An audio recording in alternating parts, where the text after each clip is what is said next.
Hey everybody, let's make a big fat magic book today. This will be perfect for your D&D mini collection or for your hobby. First we're going to make the cover from this purple. It'll be the front and the back. We're going to use a square tool and use this scalloped tool to give it some more dimensionality that we can manipulate further on. Same process for the back side. I made a mistake and my backside got stuck to the aluminum foil, so we're going to try to scrape that off and, just scrap it. Let's refoil this thing. This is some cardboard wrapped in aluminum foil. We're just going to fold it up and try to make it smooth on the front, and bingo boingo, good to go. Alright, so we got this thin rectangle that we're going to use for the spine. And now we're going to shape some white for the pages. It's a pretty similar process, but we're going to add in some brown and mix it up really well.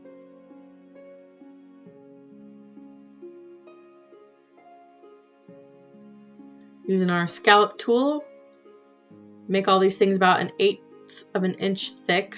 Not too thick, but not too thin that it tears. And then this first page was super brown, dark, so we're going to add some more white. And if the colors aren't totally mixed in, it kind of gives it this old-fashioned texture. So the colors can be more marbled than anything.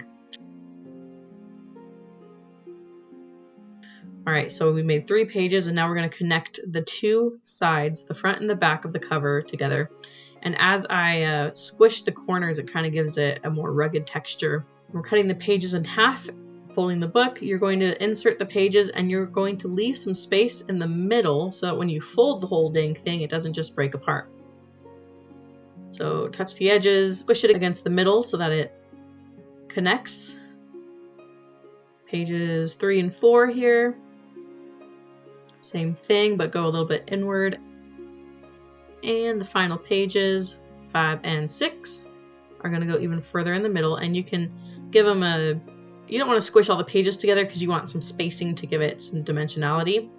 So now when we fold the book, we can kind of squish everything up and make sure it's all even or even uneven so that it looks more handmade. And then I put the spine on and just kind of try to squish it on so it stays together. I'm using a tool here to push the very edges of the spine against the cover, and this will help it not fall apart after we bake the whole thing.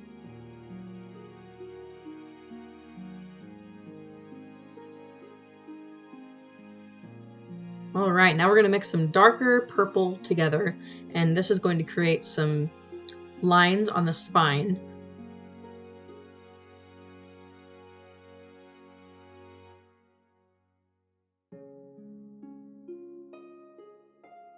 This is the binding on the front, like a lock to keep all the pages in place.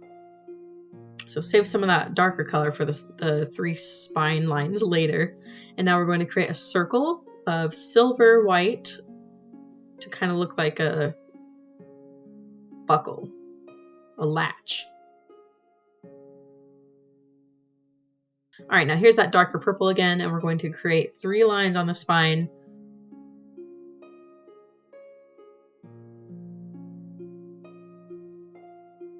There we go.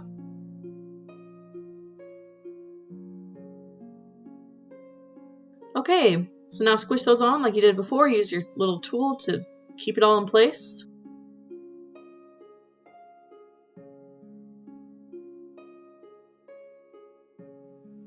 And now we're going to use this toothbrush to give it some texture. Leather is not totally smooth, and this is allegedly or assumedly a leather book, right? A leather spell book, so we're just going to get some texture. All right, now I'm going to take this green, and I've got a couple greens mixed in here, which is just fine for me. And we're going to make some ornamental vines with leaves on the front. So make a really thin vine right here, and then place it all around the book, which you'll see after my fat hands are out of your way. All right, now I'm going to use this tool that's a little pinpoint ball and just push it all down, give it some texture. I'm going to roll out some more of this green, and I'm going to use the tip of a triangle cutter to create some leaves. place those on top of the book where you want them and squish them down. I wanted to give it like a metal texture, as if it was like a metal design on the outside. So I squished it down a lot with that little pin point, and it really gave it this hammered copper texture.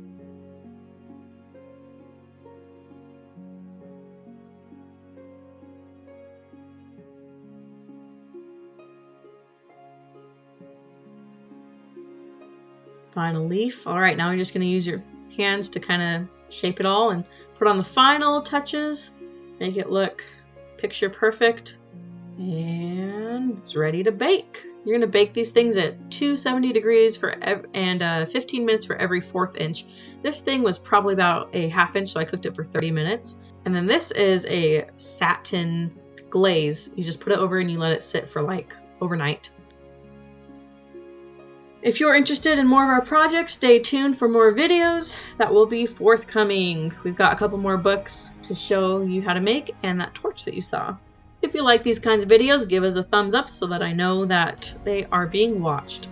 And if you have any suggestions about what sort of mini project you would like to see next, drop us a line in the comments. Thanks for watching. Happy adventuring!